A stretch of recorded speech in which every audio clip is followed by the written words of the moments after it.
네, 지금까지 주요 뉴스에서 저희가 6가지 리포트를 전해드렸는데 그중에 5가지가 윤석열 전 대통령의 구속 그리고 특검팀 소식이었습니다. 그만큼 오늘 뉴스가 그렇게 중요한 부분이 큰데요. 손종혜 변호사님 모시고 더 자세하게 한번 얘기를 해보죠. 자, 변호사님 어서 오세요. 안녕하세요.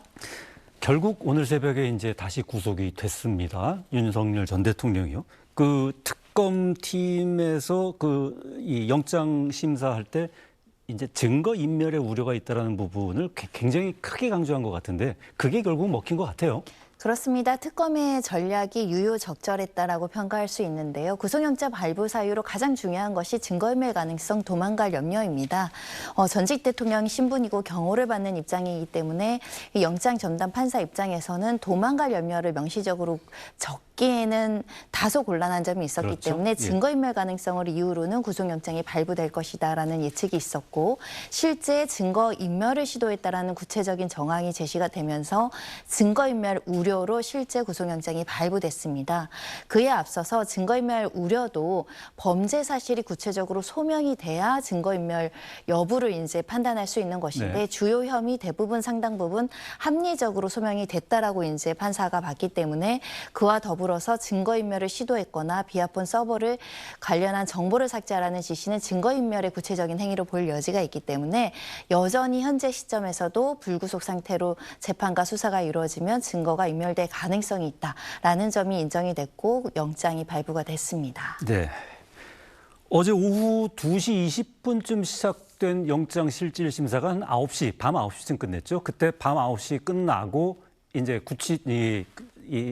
서울지방법원 이 재판정을 나와서 구치소로 향하는 윤석열 전 대통령의 모습이 잡혔는데요. 예, 그 모습 한번 보고 오시죠.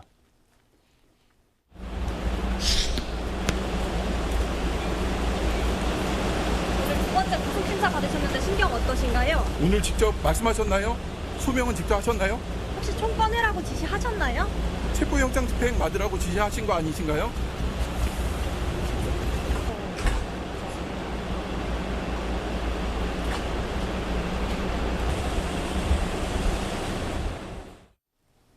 네, 변호사님.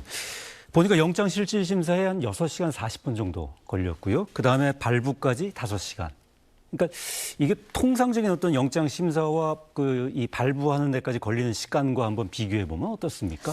굉장히 장시간 소요된 것은 분명합니다. 심사 시간이요? 네, 일반 예. 피의자 같은 건 심사 시간이 10분, 30분을 넘지 않는 경우가 굉장히 많기 때문에 이렇게 수시간 동안 PPT를 통해서 변론하고 의견을 개진하고 직접 신문하는데 장시간이 소요되는 사건은 굉장히 중대한 사건인 경우에 한정되는데 이 사건은 굉장히 중요한 사건이죠. 그런 만큼 특검에서도 만반의 준비를 한 것으로 보이고 윤 전 대통령 측에서도 만반의 준비를 했기 때문에 굉장히 많은 분량의 사실관계와 법리적인 쟁점을 담아서 각자의 입장을 설파했을 가능성이 매우 높고요. 그런데 그런 거에 비해서는 판사의 판단은 굉장히 빨랐던 것 같아요. 5시간 이런 정도 점은 걸렸으니까. 있습니다. 6시간 동안 양쪽의 의견을 들으면서 이 기록을 보면서 일정 부분 판단을 동시에 같이 하는 측면도 있거든요. 예. 특히 증거인멸과 관련해서 최근에 2명의 어떤 진술, 강희구 전 실장이라든가 김 전 차장의 진술에 대해서 진술을 오염시키거나 압박을 했거나 회유를 하려는 구체적인 시도가 있었다는 점만 인정이 된다고 하더라도 이 범죄가 소명됐다고 한다면 빠른 판단을 할 수 있는 사건이었던 만큼 법원에서도 가능한 새벽 시간을 넘기지 않고 2시 좀 넘게 지난 시점에 이제 결정을 내렸는데 그래서 상대적으로 이 변론한 시간보다는 조금 더 다소 고민하는 시간은 줄었다 이렇게 보입니다.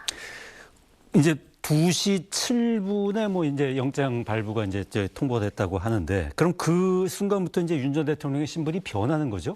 그렇습니다. 신분은 미결 수용자 신분으로 변모됐다라고 보셔야 될 것 같습니다. 오늘 아침까지 어떤 일을 했습니까? 네, 불구속 상태에서 이제 구속된 상태로 이제 구속영장이 집행되는 절차를 진행을 했을 텐데요. 일단은 수감번호, 수임번호를 받아야 되겠죠. 그리고 소위 말하는 머그샷을 촬영을 해야 됩니다. 그리고 환복을 한 이후에 이제 구치소에서 여러 가지 신체 검사를 받았을 것이고요. 그리고 독방에 배정된 것으로 알려지고 있습니다. 삼평 남짓한 독방에서 이제 관련된 절차들을 안내받고 개인 소지품도 모두 이제 제출해야 되기 때문에 예를 들면 지갑, 휴대전화 모두 이제 구치소에 보관될 포함되어 있을 것으로 보이고요. 현재는 건강상의 이유로 형사재판 참여하지 않고 독방에 있는 것으로 알려지고 있어서 아마 새벽 시간대까지 긴장하면서 관련된 결정을 기다리냐고 다소 긴장했을 가능성이 심경이 있거든요. 복잡했겠죠. 네, 그렇기 때문에 아마 휴식을 취하고 있지 않을까라고 예상하고 있습니다. 전직 대통령으로서 뭐 이 다른 지금 이제 이 구속된 피의자하고 좀 다른 대접을 받는 부분이 없습니까? 전직 대통령들 같은 경우는 이렇게 2번 정도 구속영장이 청구되고 발부되는 전례들이 없었기 때문에 특히 전직 대통령이 그 구속된 사례는 비견해서 박근혜 전 대통령 사건이 있었죠. 특별히 차이점을 발견하기는 좀 어렵다 이렇게 말씀드릴 수 있고요. 박근혜 전 대통령 사건 같은 경우는 구속 수감돼서 재판을 받긴 했었지만 상당 부분은 박근혜 전 대통령이 재판에 참석하지 않아서 걸석 재판이 이루어졌었죠. 적극적으로 법률 방어를 안 했던 과거의 사례인데 윤 전 대통령은 적극적으로 변호인들과 접견을 하면서 방어 논리를 하고 있기 때문에 향후에 박근혜 전 대통령 형사재판과 다르게 진행될 가능성도 있습니다. 그 박지원 의원이 이 전에 최근에 라디오 프로그램에 나와가지고 그 독방은 에어컨이 없다, 여름은 지옥이다, 뭐 이런 얘기를 한 적이 있는데 어떻습니까? 지금 윤 전 대통령 수감돼 있는 방도 뭐 조금 그 일반 수용자보다는 좀 방이 좀 크죠? 방이 큰데 에어컨은 없는 겁니까? 네, 독거 수용됐다는 건 어떤 측면에선 전직 대통령에 대한 최소한의 예우를 해준다라고 봐야 될 것 같습니다. 홍거 수용은 이렇게 더운 날씨에 좁은 방에 정말 그 열기가 뜨겁기 때문에 홍거 수용소가 훨씬 더 참기 어려운 장소적 제약이 있다라고 말씀드릴 수 있고요. 이 독방 같은 경우에도 3평이 아니라 1평, 2평 정말 작은 독방들도 많거든요. 그런 측면에서는 3평 남짓이 굉장히 작아 보이긴 하지만 또 구치소 현실을 들여다봤을 때는 아주 그렇게 극악한 환경은 아니다 이렇게 말씀드릴 수 있고 이 지금 에어컨이 없는 것은 전국 모든 교도소가 다 매한가지입니다. 전국의 모든 구치소에 네, 겨울에도 춥고 에어컨은 없는. 예. 여름에도 덥고 하지만 또 일부 선풍기는 돌아가기도 하고요. 너무 더우면 또 예를 들면 시간을 정해서 목욕을 한다거나 할 여지는 있는데 현실적으로 굉장히 폭염인 날씨에서 독방에 수용되는 이 상황이 굉장히 불편한 상황은 맞을 겁니다. 네, 알겠습니다. 어제 그 심사 과정으로 한번 좀 되돌아가 보죠. 이 특검팀은 증거 인멸의 우려라는 부분을 이제 강조하기 위해서 김성훈 경호처 차장의 진술 번복이라든지 강희구 전 부속실장의 또 이 증언이라든지 이런 부분들을 많이 이제 이 제시를 했는데 또 변호인들대로 또 나름의 그 대응 논리가 있었겠죠. 가장 핵심적인 쟁점은 무엇이었을까요? 네, 일단 170장 분량의 PPT가 준비가 되어 있고 특검 측에서는 300쪽짜리의 의견서도 제출했다라고 알려지고 있습니다. 체포영장을 집행을 저지하는데 다중의 위력을 행사하거나 위험한 물건인 총을 휴대하라 이런 지시를 대통령이 직접 했다라는 부분에 대한 증거를 설시했을 가능성이 있고요. 그 과정에서 실제로 증인들 그러니까 조사를 받아야 되는 사람들끼리 말을 맞추거나 관련된 부분에 대해서 허위 진술을 유도하는 시도가 있을 수 있다라는 부분에 대한 증거인멸 가능성에 대해서 굉장히 강조를 했을 것입니다. 반면에 윤 전 대통령 측에서는 법리적으로는 내란죄와 연관된 범죄에 대한 구속영장 청구이기 때문에 우리 형사소송법상 재구속 제한 원칙에 위반된다 이런 법리적인 주장을 했던 것으로 알려지고 있고 증거인멸 가능성과 관련해서는 이미 다수의 어떤 공범들은 다 구속되지 않았느냐 그리고 압수수색 영장도 대부분 집행이 됐기 때문에 인멸할래야 인멸할 수 있는 증거가 없다. 인적 증거도 마찬가지로 진술을 회유하거나 한 것이 아니다. 이런 취지를 주장을 했지만 이미 일단은 김 전 차장이 그 윤 전 대통령 변호인이 있을 때는 진술을 적극적으로 하지 못하다가 변호인이 퇴정하고 나서 이 진술을 하는 상황만 보더라도 윤 전 대통령이 가지고 있는 정치적 영향력, 법적인 영향력 이런 사실상의 영향력을 행사함으로 인해서 자기 부하들에게 상당 부분 영향력을 미치고 있다는 것이 이미 확인된 만큼 이런 주장이 영장 전담 판사에게는 유효적절하게 설득이 되지 않았고 오히려 지금 추가적인 수사가 특검에서 이루어지고 있기 때문에 특검에서 부를 사람에 대해서 앞으로 향후 장래 또 영향력을 행사할 가능성이 있지 않겠습니까? 그 점을 굉장히 크게 보고 여러 가지 질문도 직접 하면서 증거인멸 가능성 여전히 남아있다 이렇게 평가를 한 것 같습니다.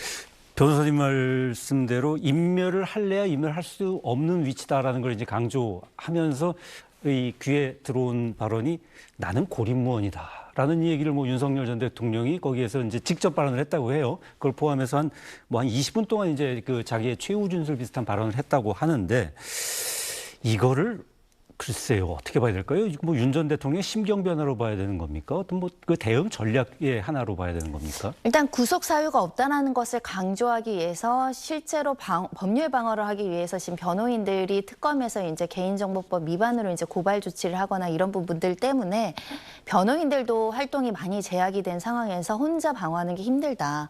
그러니까 피의자의 방어권 보장을 위해서라도 꼭 불구속 수사가 이루어질 수 있도록 해달라는 취지의 호소라고 보이는 상황이고요. 특히 윤 전 대통령이 직접적으로 지시한 게 범죄 성립 여하에 굉장히 중요하기 때문에 이런 표현도 썼습니다. 나는 그러는 취지로 말한 게 아닌데 내 말이 왜곡되고 있다. 굉장히 괴롭다. 이런 취지의 발언을 통해서 내가 직접 체포영장을 집행하는데 무력으로 저지하라고 지시를 한 바도 없고 비아폰 삭제 지시도 규정대로 하라고 했을 뿐 그것을 인멸하라는 지시가 아님에도 불구하고 그렇게 해석되는 것이 굉장히 부당하고 억울하다라는 감정으로서 했다라고 보이는 상황입니다. 말이 왜곡됐다라는 게 그런 거죠. 그러니까 뭐 경찰도 좀 총 좀 있어야 되는 거 아니냐 이렇게 얘기했는데 마치 그 경찰한테 위력 과시를 경호처 직원 뭐 하라고 지시했다라고 뭐 했다든지 비화폰도 좀 보안을 강화해야 되는 거 아니냐 했더니 뭐 삭제하라고 지시를 했다고 뭐 했다든지 뭐 어느 쪽이 진실인지는 모르겠지만 좀 글쎄요. 그걸 갖고 김성훈 전 차장이나 이 강희구 부속실장이 어떤 이 진술을 만들어냈을지는 좀 이 가능성이 좀 많아 보이진 않는데요. 어쨌든 지금 특검팀이 보면은 지난 토요일에 이 2차 소환 조사를 했고 그리고 바로 하루 지나서 일요일 날 구속영장을 청구했고 그다음 일요일, 그다음 수요일에 영장 심사를 거쳐서 바로 영장이 나왔단 말이죠. 보면은 대단히 빠른 거죠. 수사의 주도권을 잡았다라고 평가할 수 있을 것 같습니다. 일단 가감하다라는 평가를 할 수 있을 것 같고 매우 신속하다라는 평가를 할 수 있을 것 같고 이 신속하다 보면 허점이 생겨서 영장이 기각될 염려가 있었을 텐데 그럼에도 불구하고 신속 수사를 통해서 기선 제압을 하겠다라는 전략이 유효적절한 것으로 보입니다. 특히 체포영장도 바로 이제 청구했다가 기각됐지만 또 소환 조사를 이끌어내는 성과도 가지고 있는 만큼 이 특검에서도 철두철미하게 윤석열 전 대통령에 대해서 절차 주도권을 빼앗기지 않고 끌려다니지 않겠다라는 의지를 이미 이제 천명했고 구속영장이 발부되면서 그 효과가 발휘되고 있다 이렇게 봐야 될 것 같고요.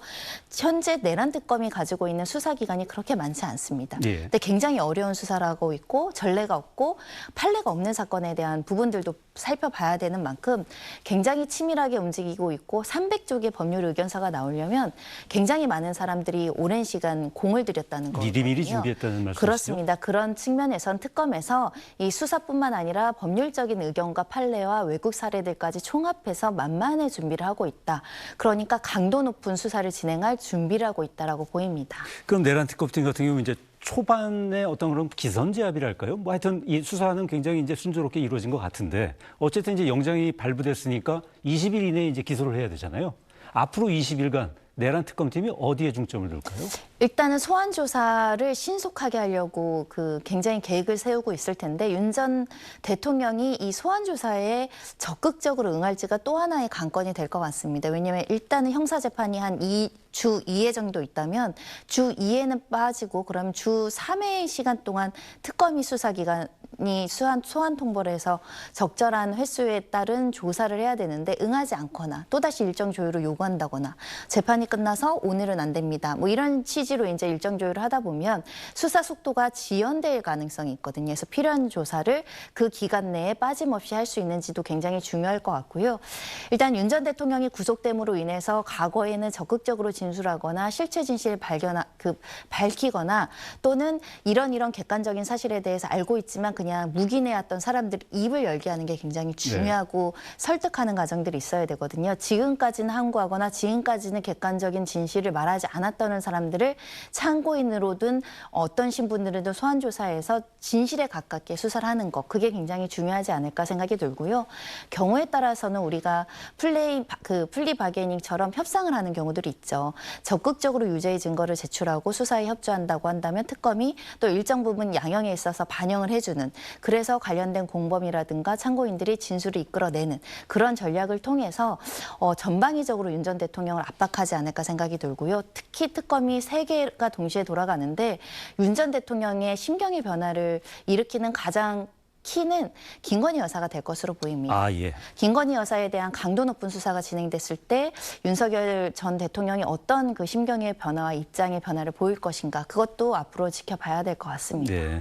구속영장에는 적시되지 않지만 사실은 관심을 많이 갖고 있는 부분이 있잖아요. 그 평양 무인기 사건, 그 외환 혐의 이 부분에 대해서도 내란 특검팀이 이제 그 향후 20일 이내 이제 그걸 수사를 박차를 가하겠죠. 그렇습니다. 원칙적으로는 구속영장의 효력은 구속영장에 기재된 범죄 사실에만 효력이 있기 때문에 이 피의자가 동의해야 이 부분도 수사가 개시될 수 있는데 중요한 건 어차피 수사를 받아야 되는 제명이라는 겁니다. 상당 부분 지금 참고인들에 대한 조사도 이루어지고 있고 군 사령관들의 진술도 확보되어 있는 만큼 실제 평양에 무인기를 보내려는 목적이 계엄을 정당화한다거나 이런 무력적인 어떤 도발 행위를 유발함으로 인해서 대한민국을 위기에 빠뜨리고 그 위기 상황을 어떤 식으로든 악용할 가능성이 있었는가 이게 굉장히 중요할 것 같은데요. 일단 외환죄 같은 경우는 북한과 통모했다라는 증거는 사실상 발견되기가 굉장히 어려울 것으로 보이고. 그건 북한이 시인을 해야 되는 거 아닙니까? 그렇습니다. 그리고 예. 특정이 돼야겠죠. 누구랑 어떻게. 예. 전혀 지금 사실관계가 등장되지 않기 때문에 외환죄 적용보다는 일반 이적죄가 적용될 가능성이 있고 이 죄는 대한민국의 군사상 이익을 해치는 경우에 처벌할 수 있습니다. 이 법정형도 3년 이상 그리고 무기징역형으로 선택되어 있기 때문에 매우 중한 범죄이거든요. 뭐 어떤 혐의도 내란 혐의보다는 다 형량은 작은 것 그렇습니다. 같더라고요. 사형은 없으니까 예, 예. 이 일반 이적죄는 좀 낮다라고 하지만 굉장히 죄질이 좋지 않은 거죠. 우리나라를 위기에 빠뜨리려는 범죄를 예비 음모한다고 하더라도 이것은 처벌하는 죄이기 때문에 네. 아마 군사상 이익을 해칠 목적이 있었느냐, 그 무인기를 침투시키려는 동기가 무엇이냐를 진술로서 확보하는 게 굉장히 중요한 사건으로 보이고요. 실제로 이 역시도 내 지시가 아니었다라고 주장할 가능성이 있습니다. 그래서 지시를 받았다라는 사람들의 진술도 확보돼야 될 것 같습니다. 그 지금 3개 특검팀이 지금 가동되고 있는데 내란 특검팀이 일단 이 윤 전 대통령에 대한 신병은 이제 확보를 했단 말이죠. 인신을 구속한 상태인데 이게 김건희 특검팀이나 최혜병 특검팀에게도 그 좀 영향이 있겠죠? 긍정적인 영향이 있겠죠? 일단은 구속영장이 발부됐다라는 건 사안의 중대성과 이 범죄로서 중형이 나올 가능성에 대한 그 인식이 어느 정도 높아지게 되는 결과가 초래될 수 있기 때문에 실제로 위해를 가할 염려라든가 혹여라도 윤 전 대통령 측근이나 지지자들로부터 불이익 처를 받을까 봐 진술을 하지 않거나 유력한 증거를 숨기고 있는 사람들을 끌어낼 수 있는 동기부여는 될 것 같습니다. 적극적으로 수사에 협조하는 사람이 늘수록 증거를 확보할수록 특검에서는 기소하고 유죄의 공판 유지라는 데 되게 도움이 되기 때문에 이 지금 구속영장이 발부됐다는 것은 수사의 자신감, 수사의 동력을 얻었다. 다른 특검들도 신속하게 준비하는 데 도움이 될 것 같습니다.